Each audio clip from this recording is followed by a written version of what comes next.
देख रहे हैं क्रांति बुलेटिन न्यूज और मैं हूं आपके साथ आरती सिंह आजाद। रुक करते हैं आज की खास खबरों की ओर। मकर संक्रांति के अवसर पर पतंजलि योगपीठ 2 के सभागार में विश्व कल्याण हेतु यज्ञ का आयोजन किया गया। इस अवसर पर स्वामी रामदेव जी महाराज तथा आचार्य बालकृष्ण जी महाराज ने देशवासियों को मकर संक्रांति पर्व की शुभकामनाएं प्रेषित की। कार्यक्रम में स्वामी रामदेव जी महाराज ने देशवासियों से आह्वान किया कि मकर संक्रांति के पावन पर्व पर देश को आर्थिक गुलामी के साथ साथ शिक्षा, चिकित्सा, वैचारिक व सांस्कृतिक गुलामी व आत्मग्लानि से बाहर निकालें। उन्होंने कहा कि उत्तरायण में हम सूर्य की भांति तेजस्वी, पराक्रमी, गति व प्रगतिशील बनकर प्रचंड पुरुषार्थ का संकल्प लेकर उत्तरोत्तर उत्तरायण में आगे बढ़ने का संकल्प लें। इस अवसर पर आचार्य बालकृष्ण जी महाराज ने कहा कि सूर्य के धनु राशि में मकर राशि में प्रवेश का दिन मकर संक्रांति के रूप में माना जाता है। उन्होंने बताया कि देश के अलग अलग प्रांतों में मकर संक्रांति के पर्व को अलग अलग तरह से मनाया जाता है। उन्होंने कहा कि भले ही विभिन्न प्रांतों में इसका नाम और मनाने का तरीका अलग हो, लेकिन पर्व भारत को अनेकता में एकता रूपी सूत्र में पिरोता है। आचार्य जी ने कहा कि शास्त्रों में मकर संक्रांति के दिन स्नान, ध्यान और दान का विशेष महत्व है। विश्व हिंदू परिषद ने मकर संक्रांति के अवसर पर संपूर्ण हिंदू समाज की सहभागिता से परस्पर सहकार, सहयोग, सम्मान की भावना के साथ बेहद आत्मीयता से सामाजिक समरसता दिवस के रूप में एक सम्मेलन का आयोजन गौतम फार्म हाउस, कनखल, हरिद्वार में आयोजित किया। विश्व हिंदू परिषद के सामाजिक समरसता दिवस सम्मेलन का शुभारंभ परम पूज्य महामंडलेश्वर युग पुरुष श्री स्वामी परमानंद गिरी महाराज एवं महामंडलेश्वर स्वामी हरिचेत आनंद महाराज के साथ विश्व हिंदू परिषद के अंतर्राष्ट्रीय कार्यकारी अध्यक्ष सीनियर एडवोकेट आलोक कुमार ने संयुक्त रूप से दीपक प्रज्वलित करके किया। समरसता सम्मेलन में उपस्थित हिंदू समाज को संबोधित करते हुए परम पूज्य महामंडलेश्वर युग पुरुष श्री स्वामी परमानंद गिरी महाराज ने कहा कि भगवान श्री राम का जीवन चरित्र वर्तमान कलयुग में भी प्रासंगिक है। श्री राम आज सामाजिक समरसता के प्रतिबिंब हैं। श्री राम ने जीवन के सबसे कष्टमय कालखंड में अपने सहयोगी और सलाहकार वनवासियों को ही बनाया। महामंडलेश्वर स्वामी हरिचेत आनंद महाराज ने कहा कि रामायण केवल आस्था का विषय नहीं, अपितु यह उन सब जीवन मूल्यों का समावेश है जो व्यक्ति, समाज और विश्व को सुखी और संतुष्टमय रहने का मार्ग दिखाता है। और कार्यक्रम कल से 13 तारीख से चल रहा, आज चलेगा, 15 तक चलेगा और देश के सभी कोने कोने से लोग आए हुए हैं। मुंबई से आए हुए हैं, कोई कलकत्ता से आया हुआ, कोई बिहार से आया हुआ है। और ये हमारा गजल कुंभ सफल गजल कुंभ है, पहला ही, बल्कि देश में पहला ही गजल कुंभ है। बाकी लोग जो कर रहे हैं वो, लेकिन ये प्रमाणित गजल कुंभ है। मुझे ऐसा लगता है, मैं इससे बहुत सालों से जुड़ी हुई हूँ। संगम, गजल कुंभ का संगम, और हरिद्वार जैसी जगह, यहाँ तो संगम है गंगा का। तो काफी लोग आए हुए हैं, आप देख रहे हैं इधर।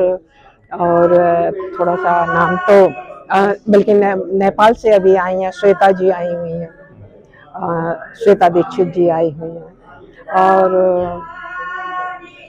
काफी लोग हैं। नाम बताइए, नाम क्या? सीना सिकंदर। गजल का कार्यक्रम हो रहा है। यह गजल कुंभ पिछले 14 वर्षों से लगातार होता आ रहा है। 13 वर्ष हमने दिल्ली में लगातार किया और इस बार हरिद्वार में यह संगम किया जा रहा है। और बहुत खुशी हो रही है हमें जब साहित्य की दिशा में ऐसे महत्वपूर्ण कदम बढ़ाए जाते हैं। लग रहा है बिल्कुल बिल्कुल, आप सही कह रहे हैं। साहित्य की तरफ लोगों का रुझाव कम होता जा रहा है और सरकार को चाहिए कि इस तरफ ध्यान दे और हम लोगों की हौसला अफजाई करे। वो से भी मदद कर सकते हैं और मानसिक रूप से भी मदद कर सकते हैं, शारीरिक रूप से भी मदद की जा सकती है। आर्थिक रूप से तो करनी ही चाहिए, बाकी तो सब हम लोग हैं ही। एसओजी देहात की टीम ने फर्जी सीबीआई अधिकारी बनने वाले एक छात्र को उदयपुर से गिरफ्तार किया है, जिसका नाम पवनदीप है और वह रोहिणी, दिल्ली का रहने वाला है। आरोपी ने अपने 6 साथियों के साथ मिलकर फरवरी 2022 को ऋषिकेश के वाल्मीकि नगर में रहने वाले एक फाइनेंसर के घर फर्जी रेड मारी थी। उस दौरान पुलिस ने 6 साथियों को गिरफ्तार कर सलाखों के पीछे पहुंचाया था। केस चलने के बाद सभी 6 आरोपियों को कोर्ट ने सजा भी सुना दी है, मगर पवनदीप तभी से लगातार फरार चल रहा था, जिसकी गिरफ्तारी के लिए 10,000 का इनाम रखा गया। अब जाकर एसओजी देहात ने पवनदीप को गिरफ्तार करने में सफलता हासिल की है। मामले का खुलासा एसएसपी दिलीप सिंह कुंवर ने किया। उन्होंने एसओजी देहात की टीम को सफलता हासिल करने पर शाबाशी दी है। मौके पर एसपी देहात कमलेश उपाध्याय और सीओ ऋषिकेश डीसी ढोंडियाल उपस्थित रहे। इसके अतिरिक्त 2 10,000 के इनामी बदमाश, एक सहसपुर से और दूसरा यहीं आपके ऋषिकेश से, वो हम लोगों ने अरेस्ट किया है। दोनों फौजदारी में वांटेड चल रहे थे। सर ऋषिकेश का जो 10,000 का इनामी है उसका क्राइम हिस्ट्री क्या है, कैसे क्या करा था उसने? वो उसने जो है 2022 में एक फॉर्जरी करी थी, उसमें 6 लोग थे, इसमें 7 लोग थे, 6 लोगों की अरेस्टिंग पहले हो चुकी थी और 7वां ये बचा हुआ था, इस पर 10,000 का इनाम था तो इसको हमने अरेस्ट कर लिया। टिहरी गढ़वाल के ग्राम भटवाड़ा के भक्तों व कार्यकारिणी द्वारा नर्मदेश्वर बडोनी की अध्यक्षता में घंटाकर्ण देवता की पूजा अर्चना की गई। पूजा के दौरान घंटाकर्ण के देवता के मंदिर के पंडित जी ने बताया कि पहले घंटाकर्ण एक राक्षस के रूप में थे और अब यह राक्षस बद्री विशाल के रूप में हमारे समक्ष विराजमान है। यहाँ कभी शंख नहीं बजता है। इस मंदिर के भक्तों ने बताया कि घंटाकर्ण आदि बद्री विशाल का ही रूप है जो भक्तों की मनोकामना को पूरा करता है और दूर दूर से लोग आकर इस मंदिर में पूजा अर्चना करते हैं। आज हम तितराना ग्राम सभा में आ रखे हैं अपने जो घंटाकर्ण देवता है हमारा, उसकी बिंदी पे, तो पंडित जी से जानना चाहेंगे इस बारे में। आदरणीय पंडित जी। जी, आपके माध्यम से बड़ी हर्ष की बात है कि हमारे इस उत्तराखंड की जन्मभूमि में और हमारा इस घंटाकर्ण जो कि बद्रीनाथ में साक्षात एक राक्षस के रूप में थे पहले और आज जो है साक्षात बद्री विशाल के रूप में विराजमान है।